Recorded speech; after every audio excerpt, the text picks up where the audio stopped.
kasih buat tim yang sudah melayani, tim Press and Worship yang sudah membawa kita tenggelam di dalam hadirat Tuhan. Luar biasa. Bapak Ibu, sebelum saya menyampaikan kebenaran firman Tuhan, saya informasikan gereja kita adalah gereja yang setiap minggu adalah berseri, ya. Jadi setiap minggu itu tuntunan kita selama 1 bulan dibagi menjadi 4 minggu. Jadi ini adalah continue.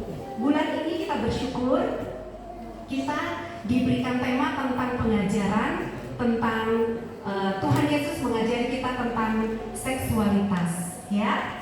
Bapak Ibu yang kemarin-kemarin sudah datang mungkin berpikir, kenapa ya di gereja kok diajarin tentang seksualitas?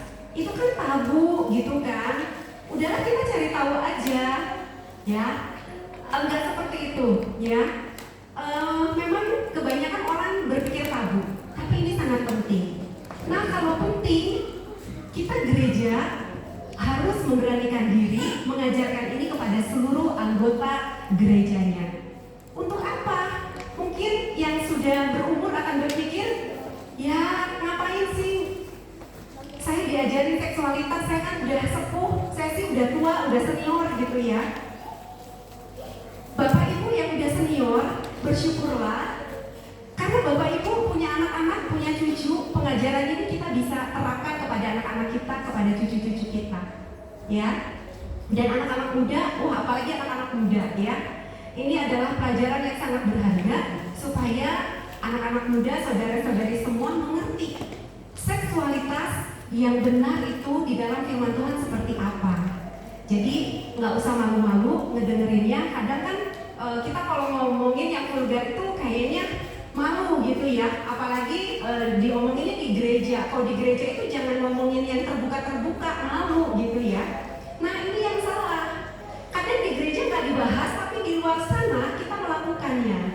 Jadi alangkah baiknya betul sekali Bapak Gembala Pusat diberikan tuntunan supaya mengajari kita jemaatnya tentang kebenaran firman Tuhan tentang seksualitas.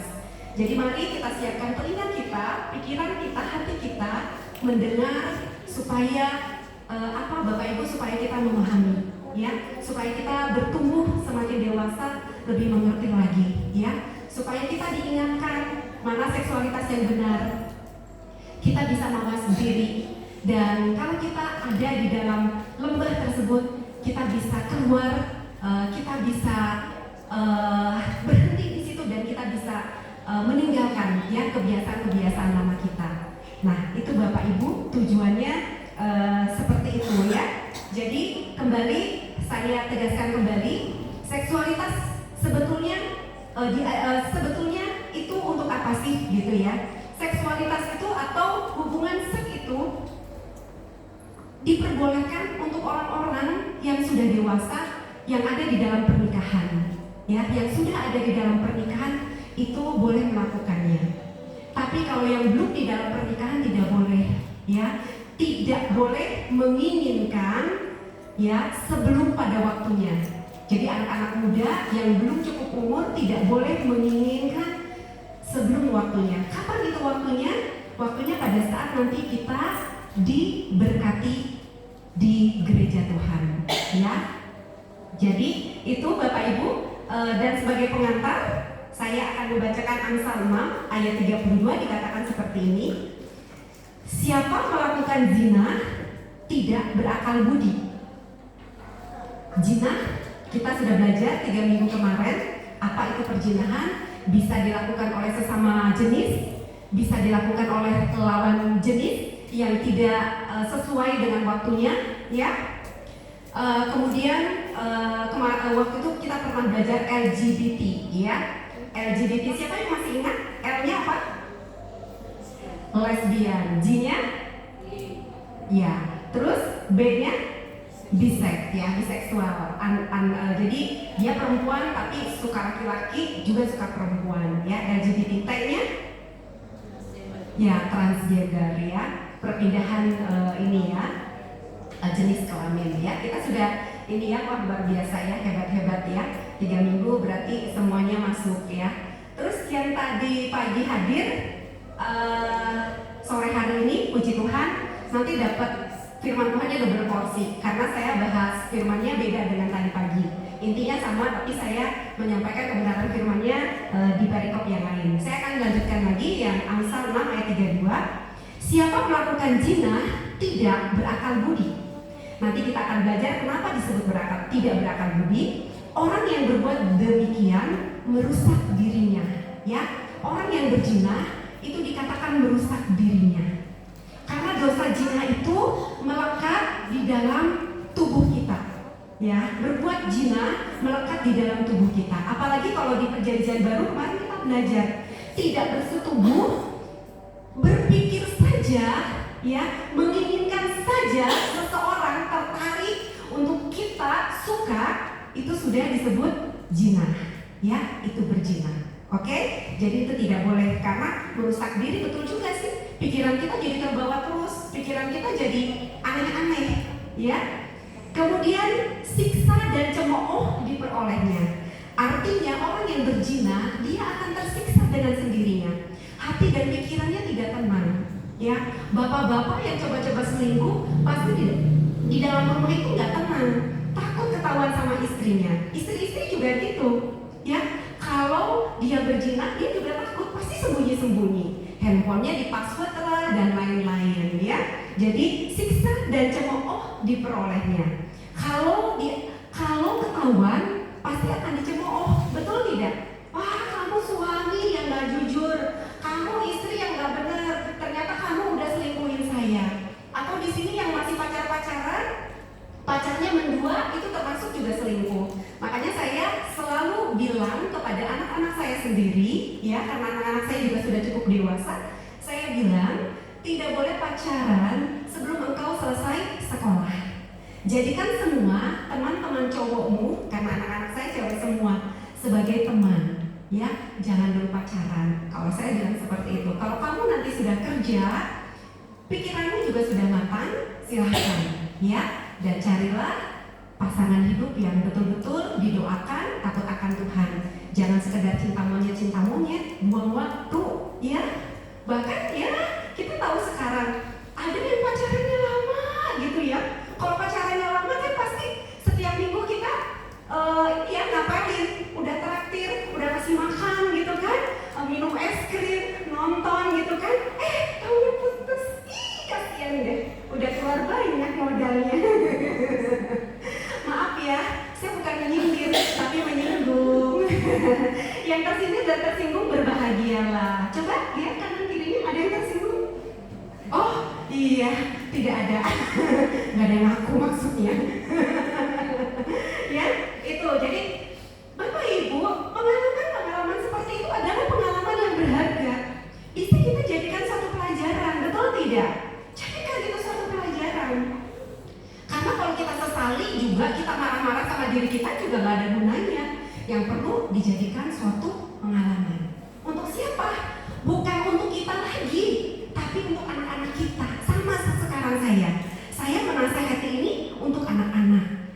Dan kembali saya sebagai orang tua pun tetap harus mawas diri. Kenapa harus mawas diri? Karena sekarang banyak orang tua yang selingkuh juga, betul nggak? Namanya tua-tua keladi, makin tua makin jadi. Ada juga yang seperti itu, ya. Nah ini pengingat saya, ya.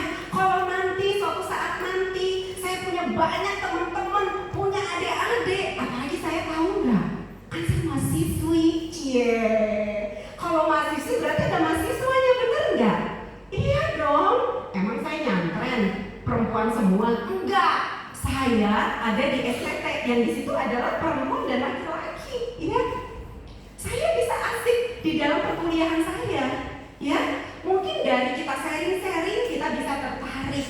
Nah, firman Tuhan inilah untuk mengingatkan kita. Apalagi kalau merasa suami kita itu tidak cukup waktu untuk ngobrol dengan kita, nggak bisa sharing-sharing dengan suami, atau misalnya suaminya jauh, ya. Sekarang suami atau istri nggak jauh juga biasanya ya terasa jauh. Karena apa?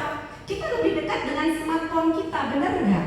Kita bisa lebih ngobrol terbuka di smartphone kita daripada dengan pasangan kita, iya.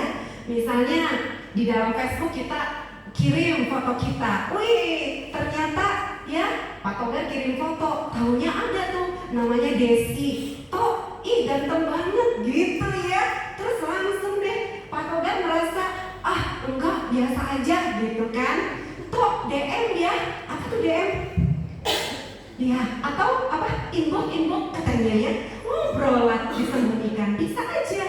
Jadi hal ini ya, pengajaran Tuhan Yesus bulan ini untuk semua kalangan. Buat anak-anak, buat remaja, dewasa, dan orang tua. Buat suami, buat istri. Karena tidak ada yang kebal terhadap dosa seksual. Siapapun bisa terkena. Ya, kenapa saya katakan seperti itu? Sudah terbukti. Kalau sekarang juga banyak. Tapi saya mau bicara tentang firman Tuhan aja. Daud seorang raja yang diurapi Tuhan. Dia jatuhnya dari segi apa? Seksualitas. Ternyata seorang raja yang diurapi, yang dekat sama Tuhan, itu bisa terkena penyakit ini. Betul nggak? Jadi saya jangan merasa mentang-mentang, Bu Andor mah udah oke, firman Tuhannya udah di luar kepala. Maksudnya di luar kepala di Alkitab gitu ya. Kalau nggak ada Alkitab saya nggak bisa ngomong apa-apa ya. Jadi kembali, saya nggak bisa gegabah. Ini bukan untuk saya. Kalau saya mengakui Tuhan, terima kasih, saya bersyukur. Firman Tuhan ini boleh ada untuk saya, sehingga mengingatkan saya untuk saya mawas diri sebagai istri, ya, sebagai ibu, sebagai hamba Tuhan, supaya tidak mempermalukan nama Tuhan, ya. Karena kalau kita jatuh di dalam dosa perzinahan, ya, selain kita mempermalukan diri kita sendiri, kita juga mempermalukan nama Tuhan. Ya, masa suatu hari saya nggak mau nyebut nama saya, misalnya ada yang Kristen, hamba Tuhan jatuh selingkuh, misalnya kedapatan, waduh, kita orang-orang Kristen yang lainnya juga merasa sedih, betul nggak? Waduh, kok bisa jatuh ya? Kok bisa jatuh ya? Nah, memang hal ini sekali lagi tidak boleh kita sepelekan. Jadi mari Bapak Ibu, buka telinga kita, buka pikiran kita mendengarkan kebenaran firman Tuhan ya. Siksa dan cemooh diperolehnya, malunya tidak terhapuskan. Jadi malu di dalam dosa perzinahan itu tidak terhapuskan, kecuali kita betul-betul datang sama Tuhan, minta Tuhan kembali menguduskan, menyucikan kita, minta ampun kepada Tuhan ya. Amsal 6 ayat 32-33 ini adalah warning bagi kita semua. Nah, sekarang mari Bapak Ibu, minggu ini kita belajar, diajarin tentang menang di dalam dosa seksual ya. Nah, cara menang dari dosa seksual. Nah, mari kita buka di dalam 2 Samuel 13. Kalau tadi pagi kejadian ya, kita membahas tentang nyopot. Udah tahu kan nyopot siapa? Tahu nggak? Soalnya kan tadi pagi saya tanya, karena ceritanya tentang Daud, Potifar, dan istri Potifar. Saya tanya, ada nggak yang tahu istri Potifar? Nggak ada ya. Bukan Soleha, bukan juga Mega, bukan ya. Jadi karena nggak ada yang tahu, termasuk saya juga nggak tahu, termasuk Ibu Gembala juga nggak tahu. Jadi kita bilangnya nyopot. Nyopot itu apa? Nyonya Potifar ya. Tadi udah sepakat tadi pagi kita namain istri Potifar adalah nyopot ya. Nah, sekarang nyopotnya udah suruh istirahat dulu. Kita buka di 2 Samuel ayat 1 sampai 12 kita baca ya.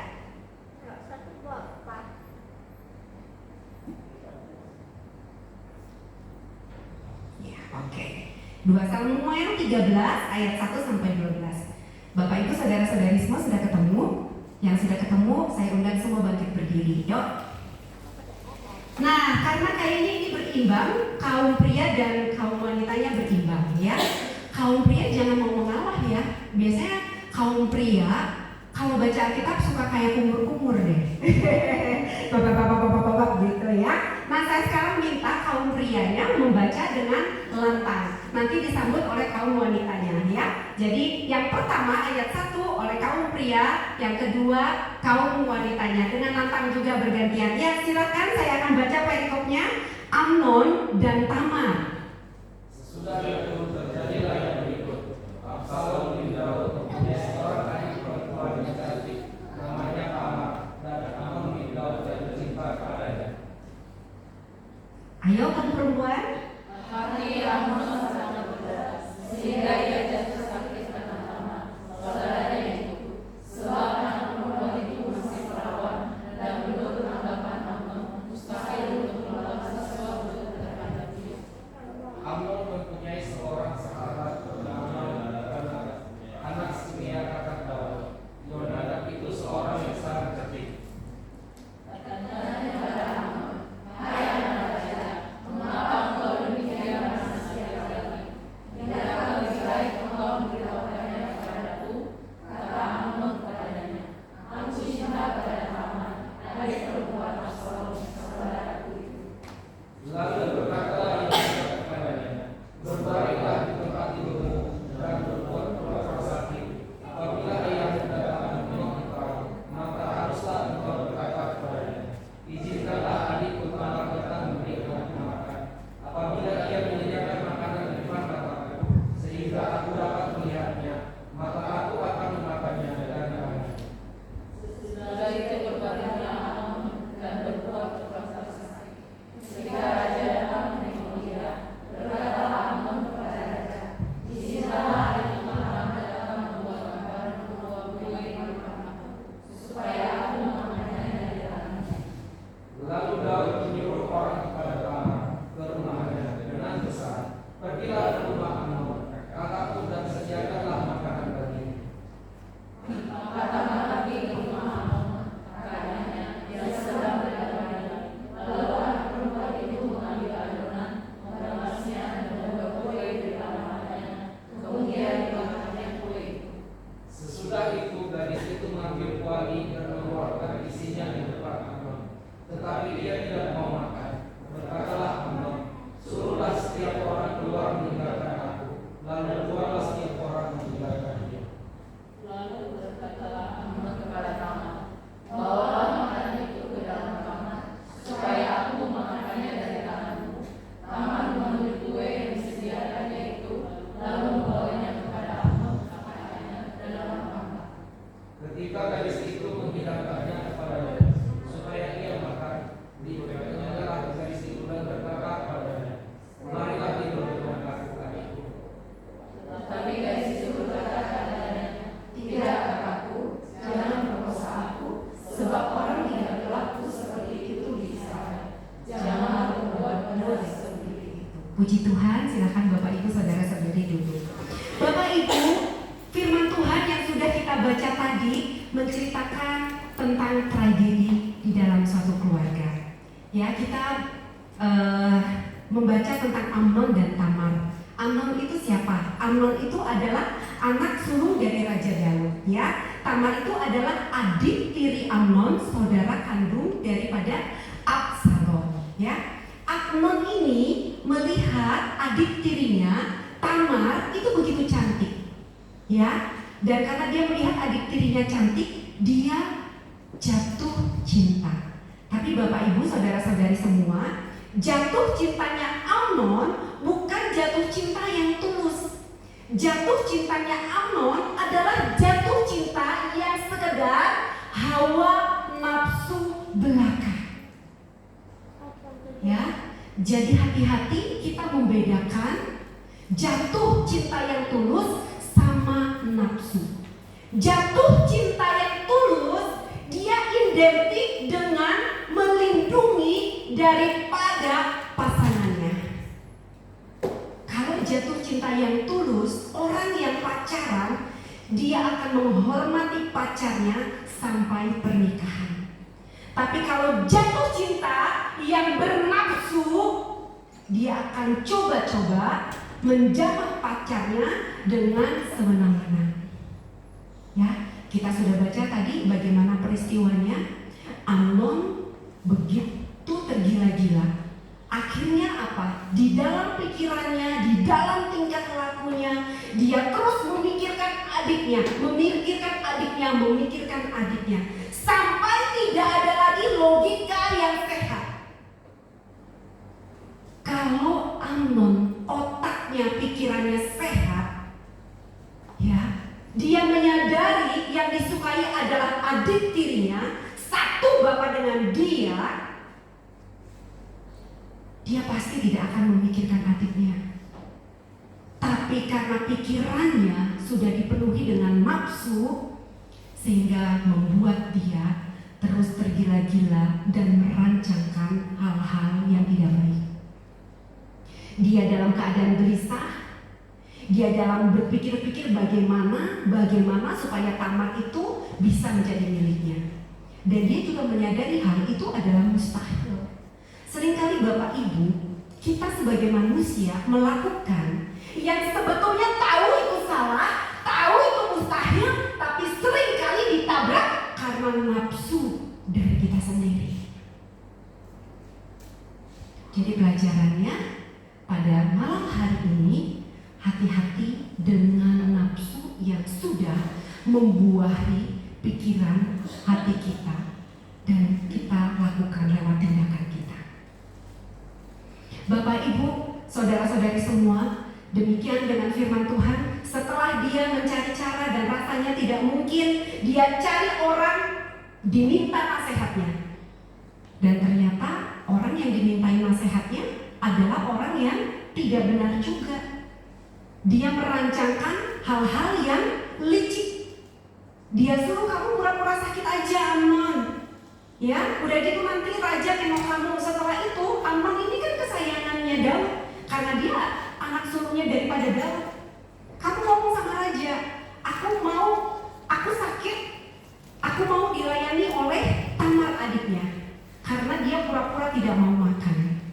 Ya, dan ini adalah rancangan yang jahat. Ya, hati-hati dengan rancangan-rancangan kita kalau sudah di luar nalar kita.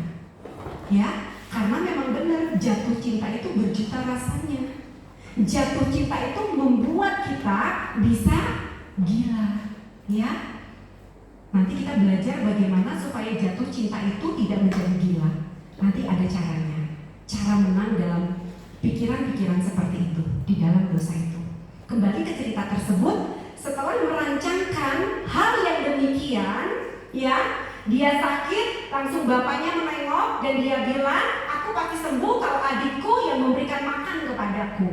Ya, ini udah akal bulus. Kemudian adiknya Tamar datang membuat masakan, setelah itu dihidangkan, tapi dia juga tetap tidak mau makan. Dia bilang, suruh semuanya keluar. Ini jebakan. Kalau tadi pagi nyopot yang menjebak laki-laki, sekarang laki-laki yang menjebak seorang perempuan. Sama-sama kelakuan yang enggak benar, menjebak. Ya, akhirnya setelah semua disuruh keluar dan Tamar mau menyuapi abangnya, ya pasti adanya dengan tulus ya, nggak tahu juga. Dia suapin abangnya, tapi ternyata tangannya diambil, didekatkan ke dirinya dan diperkosa. Begitu jahatnya pikiran yang sudah dikuasai nafsu seksualitas.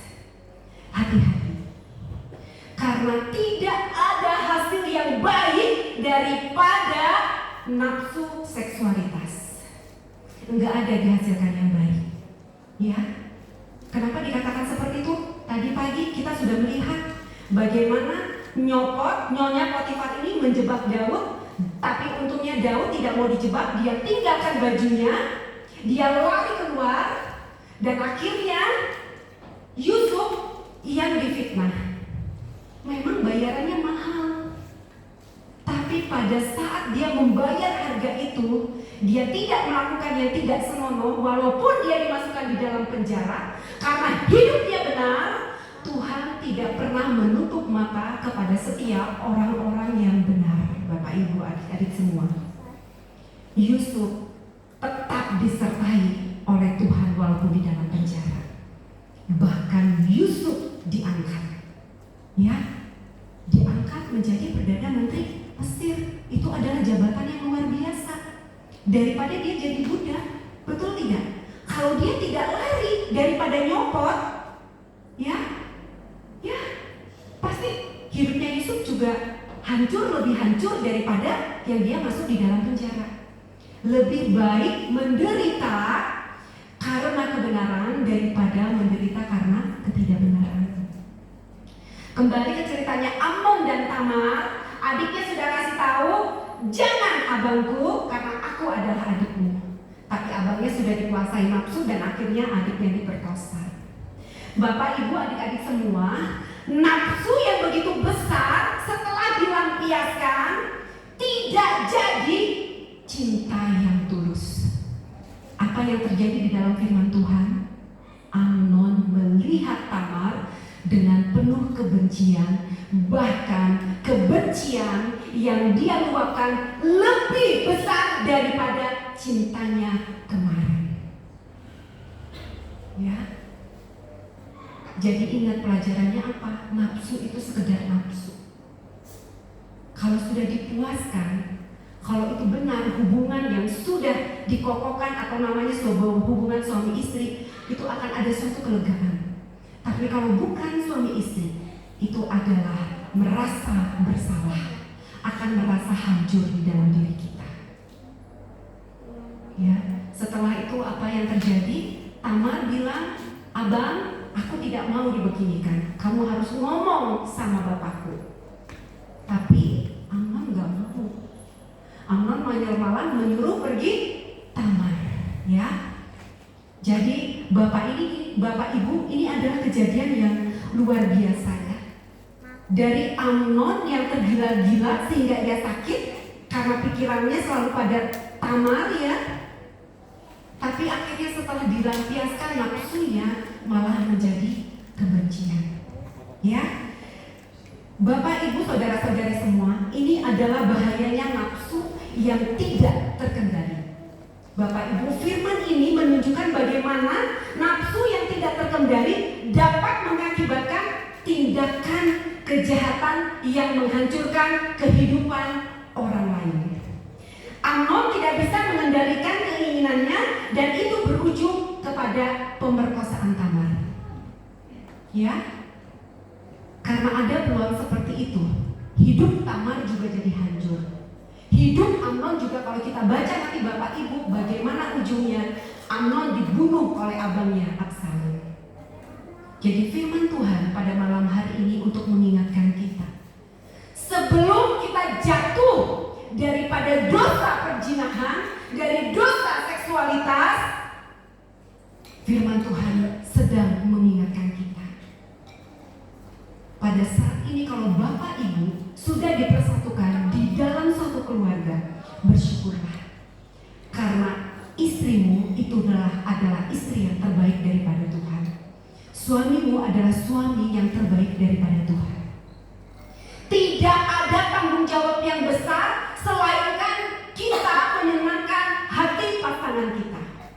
Enggak ada kewajiban kita menyenangkan hati orang lain bagi orang-orang yang sudah berumah tangga. Tapi senangkanlah pasangan kita masing-masing. Saudara-saudari semua, anak-anak muda yang ada di sini, ingat, nafsu yang tidak terkendali akan mencelakakan kita. Seringkali kita tidak baca Alkitab dengan lengkap, ya. Tapi ternyata pada saat digali, semua contoh kehidupan kita ada di dalam firman Tuhan. Sehingga kita tahu, sehingga mengerti, diterapkan di dalam diri kita, dan kita bisa menasehati anak-anak kita. Kita bisa menasehati yang lainnya. Jangan sampai jatuh ke dalam hal ini. Dosa perzinahan, stop. Nah sekarang Bapak Ibu mari kita melihat slide-nya bagaimana cara menang di dalam menghadapi dosa seksualitas. Yang pertama adalah tindakan preventif atau namanya tindakan pencegahan. Yang pertama membangun kehidupan rohani yang kuat dengan cara mengisi pikiran kita dengan firman Tuhan. Yusuf tidak jatuh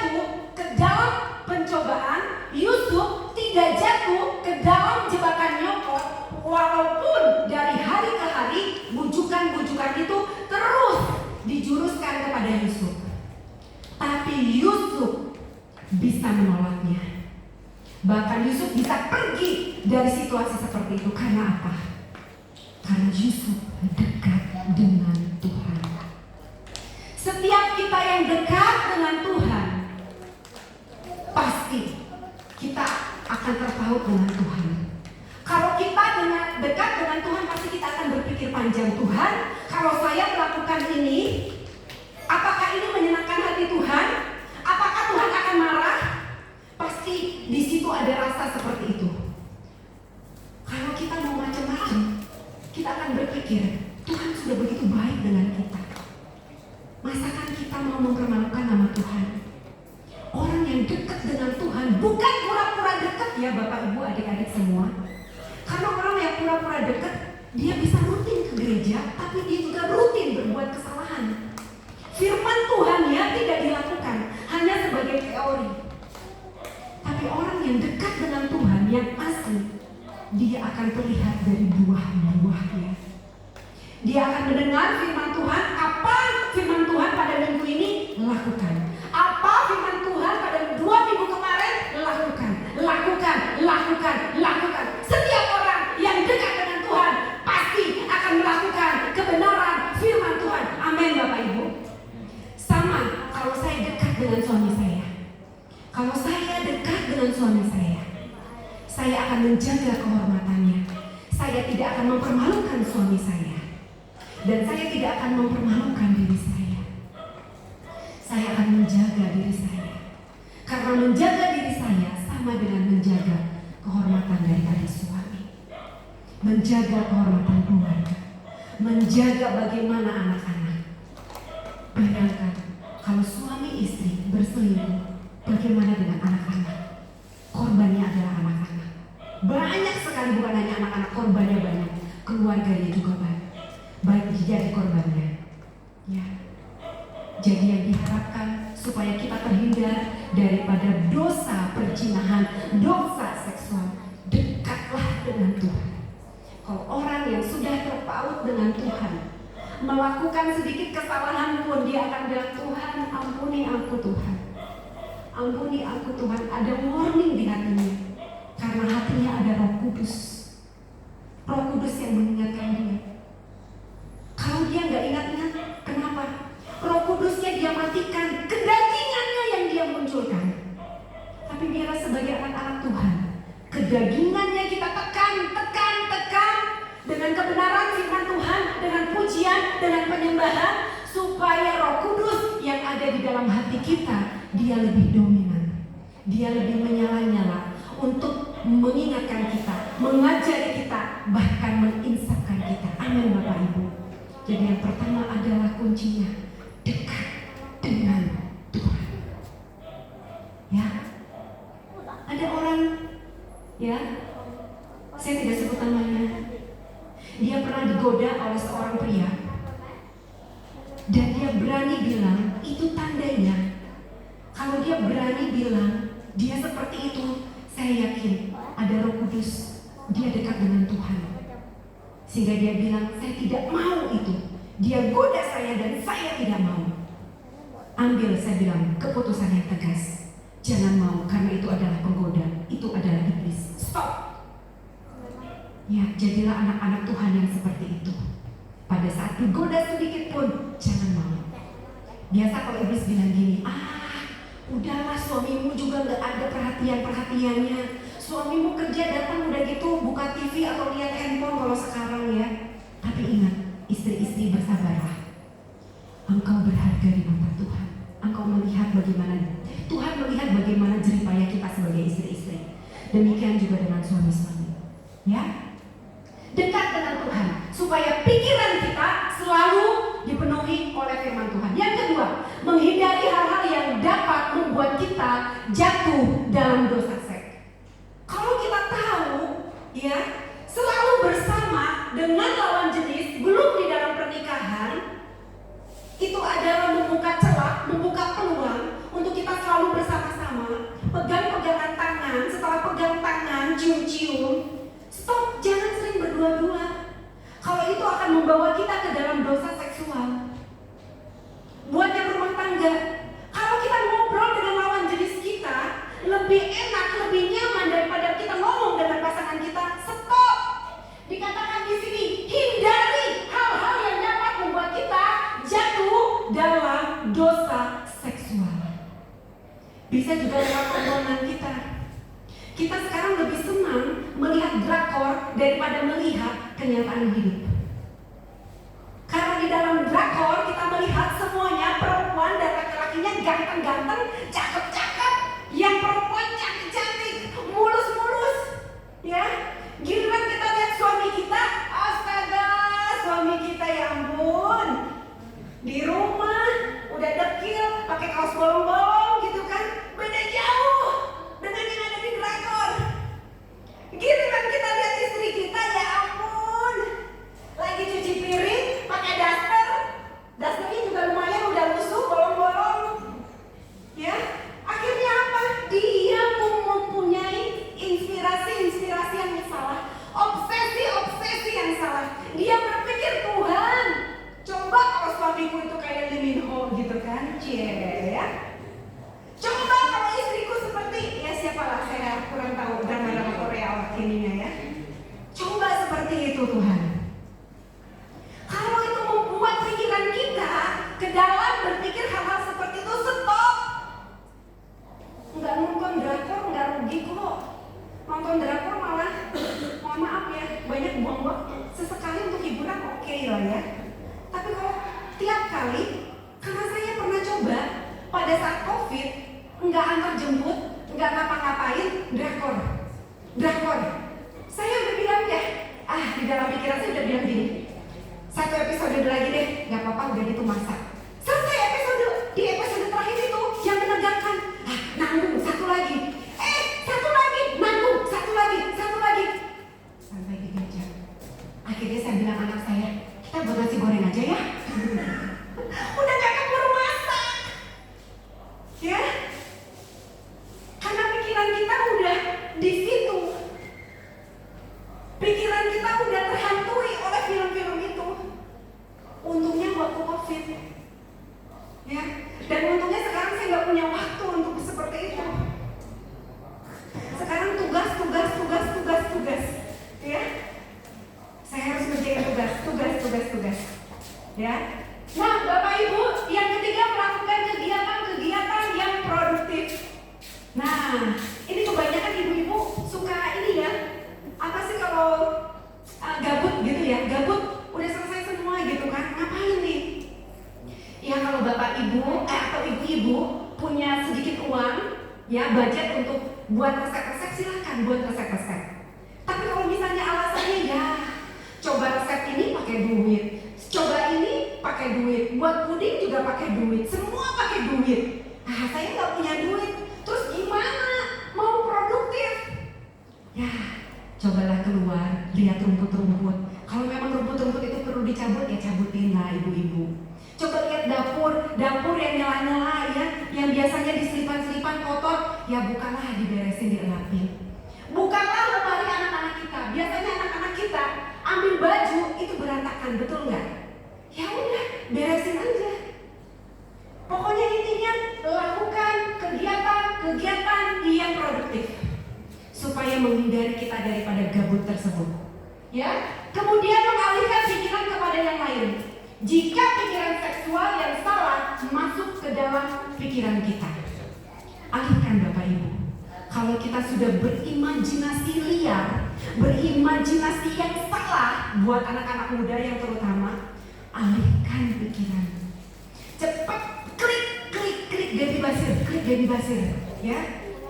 Sekarang kalau dengan Debbie Basir kita harus siap dimana-manahin, ya. Karena Ibu Debbie Basir itu dia tokoh agama, dia pendeta yang ngomongnya pas gitu ya. Jadi udah langsung, kalau saya buka Debbie itu udah langsung semprot aja. Gak apa-apa, walaupun semprotnya firman Tuhan kok. Itu menunjukkan kita, mengingatkan kita. Bukan yang seperti itu, ya. Sama, saya juga sedang belajar seperti itu dan harus belajar supaya apa? Kekudusan rumah tangga kita, kekudusan hati dan pikiran kita tetap terjaga. Karena sekali lagi kita diingatkan, barang siapa yang melihat, baru melihat Orang yang kita inginkan lirik-lirik itu sudah berzina. Kalau dulu firman Tuhan ini belum ditekankan, kita masih lirik-lirik ya. Ganteng juga ya mahasiswa itu gitu kan. Sekarang no, nggak boleh. Taruh foto Pak Andor di mata, dia yang paling ganteng. Dan memang kemarin-kemarin anaknya juga ini ya, Ci ya, anaknya ya selalu membela papanya. Lino paling ganteng, enggak, papaku paling ganteng. Weh, ya. Jadi Tere juga harus gitu, papaku paling ganteng Tere.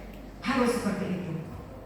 Ya, Selin juga gitu, papaku Pak Weli yang paling ganteng. Betul nggak, Selin? Iya. Kata Selin, apa ya?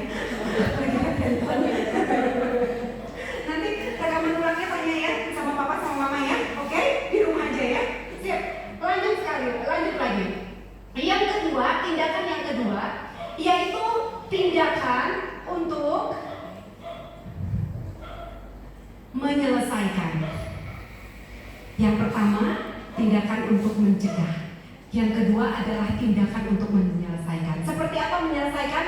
Menyadari bahwa Allah mengasihi orang berdosa, jadi datang dengan keberanian kepada kasih karunia. Kalau kita ada di dalam peristiwa ini, datanglah kepada Tuhan. Seperti perempuan berzina yang diseret hidup-hidup di tengah orang-orang Farisi dihakimi. Tuhan begitu luar biasa. Sekalipun kamu sudah berbuat zina, ya, tapi pada saat kamu datang dengan penuh ketakutan, dengan penuh ya tangisan, dengan hati yang hancur, Tuhan membuka tangannya.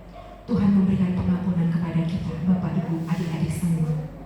Yang penting kata Tuhan, pengampunanku jangan engkau sia-siakan.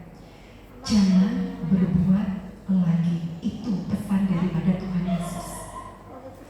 Kita boleh, masa lalu kita penuh dengan kesalahan, masa lalu kita penuh ya, kita pernah lihat pornografi, kita pernah lihat film-film yang di luar kehendak Tuhan.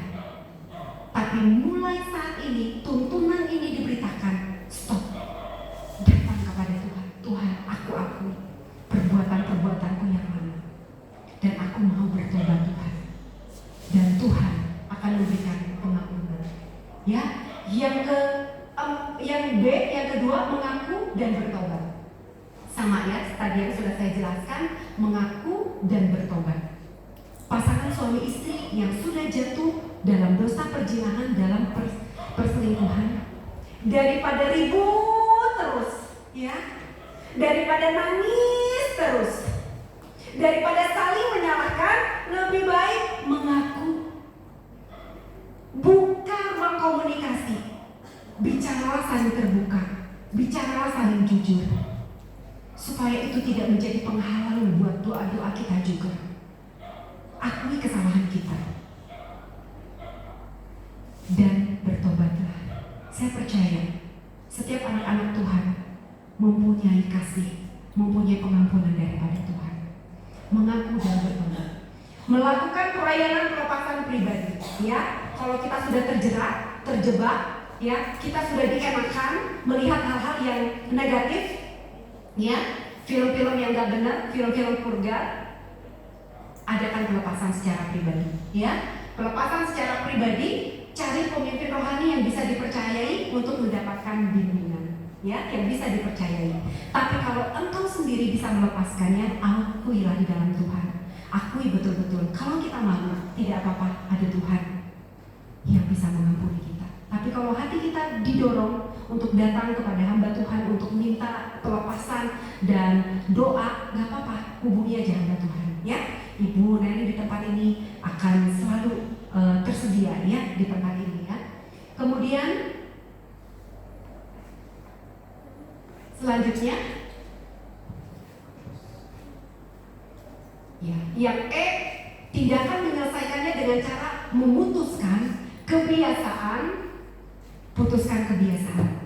Drakor kurangi, kalau bisa diputuskan aja. Hubungan-hubungan yang gak benar, putuskan, ya, jangan lagi. Hubungan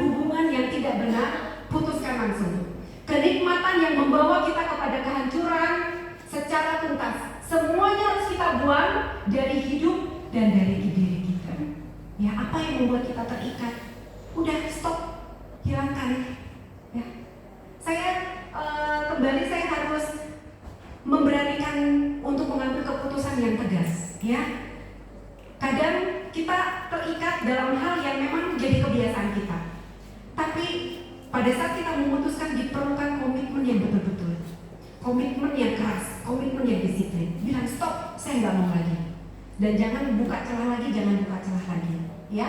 Kemudian jika perilaku seksual kita sampai merugikan diri sendiri atau orang lain, harus berani menanggung konsekuensinya. Konsekuensi seperti apa, Bapak, Ibu, saudara-saudari semua? Tadi pagi kita belajar tentang Daud. Bagaimana Daud jatuh di dalam dosa perzinahan. Dia melihat Batseba yang sedang mandi dan dia menginginkannya. Dia bawa Batseba dan ditidurinya. Padahal Batseba sudah mempunyai seorang suami. Karena nafsunya dia, pada saat tahu Batseba hamil, suaminya juga dibunuh, direkayasa. Bagaimana suaminya supaya terbunuh, supaya kejahatannya tersembunyi. Sekalipun kejahatannya disembunyikan, bangkai itu selalu tercium.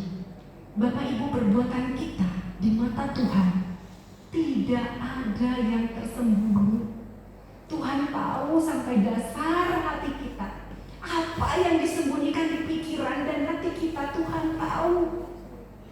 Kita bisa pura-pura di depan manusia, tapi di depan Tuhan tidak bisa berpura-pura. Daud rekayasa itu semua, tapi Tuhan tahu. Tuhan beritahu Nabi Nathan, temui Daud dan kasih tahu dia sudah melakukan kesalahan besar. Daud diberitahu dan bersyukur. Daud seorang teladan, dia mengakui dosanya yang bejat dan dia bertobat. Tapi Bapak Ibu, dosa yang sudah diperbuatnya berkonsekuensi begitu besar karena Tuhan murka dengan apa yang dilakukan oleh Daud. Anak yang dikandung oleh Batseba mati. Bayangkan bagaimana sedihnya hati orang tua melihat anak yang dikandung lahir setelah itu mati. Itu konsekuensi yang pertama. Yang kedua, apa Bapak Ibu? Ya, Daud, istri-istri Daud, gundik-gundik Daud ditiduri oleh Absalom. Bayangkan, seorang anak meniduri ibunya, istri-istri Daud, karena begitu bencinya Absalom kepada bapaknya. Itu adalah konsekuensi. Dosa perzinahan adalah dosa yang bisa ditularkan. Jadi stop. Jangan sampai lagi ada korban-korban berikutnya. Ada banyak konsekuensi pada setiap kesalahan yang kita lakukan.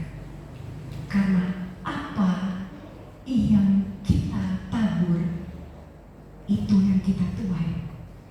Perbuatan kita akan kembali kepada kita. Amin Bapak Ibu. Biarlah firman Tuhan pada malam hari ini menyegarkan hati kita. Saya undang tim Praise and Worship untuk maju ke depan. Bapak Ibu, firman Tuhan begitu indah. Terima dengan hati yang lembut. Kalau saat ini kita diingatkan, itu artinya Tuhan begitu mengasihi kita. Tuhan begitu mencintai kita. Tuhan gak mau kita jatuh di dalam dosa perzinahan yang merusak diri kita sendiri, yang ujung-ujungnya kita akan menyesal, yang ujung-ujungnya kita akan merasa hancur. Bersyukurlah dengan firman Tuhan yang pada malam hari ini kita dengar. Bersyukurlah, bersyukurlah. Dan mari kita akui segala kesalahan kita. Kalau kita sudah pernah berbuat yang tidak-tidak di mata Tuhan, minta Tuhan sucikan kembali, kuduskan kembali.